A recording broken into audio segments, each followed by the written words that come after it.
即摆伫个花莲光复乡的灾区，中央是来设立着一站式的服务平台，提供受灾户申请慰助金。灾民的重要证件，若伫即届的大水放过呢，嘛会当去遐来补办。今仔日是服务平台启用的第一天，现场来真侪灾民，讲办甲好势，要将近50分钟的时间。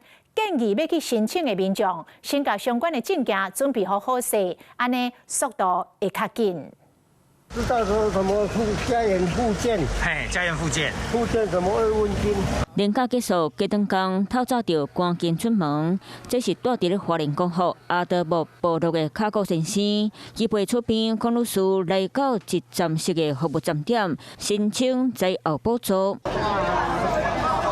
到服务站点申领受灾户的申请文件，确定摕到号码牌了后，刷入写资料对身份。不过，嘛是地当随临柜办理，随时间愈晚，排队人愈多。孔律师和卡古先生排半点钟，才总算欢迎到收件柜台。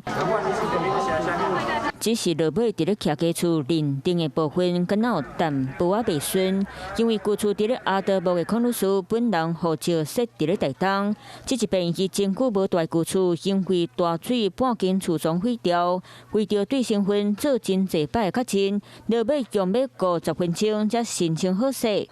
我不会学呢，都是叫朋友，最好的朋友，最好朋友帮你。过程会不会很复杂？对你们来讲也不会啦。毕竟是第一天启用，主要是身份的确认，都要用真侪时间。那个人证件准备齐全，流程咧走才会紧。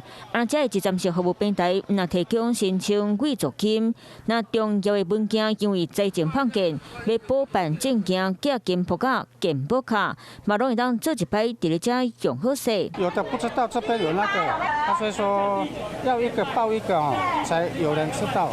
一些老人家都不知道的很多。行政院设立一站式服务，预计站点开设到12号，可能会阁调整时间，希望用上紧的速度，让灾民得到上大帮助。Hello， 我是张新文，想要抢先掌握最及时的新闻资讯吗？赶快订阅、按赞、开启小铃铛，锁定华视新闻 YouTube 频道。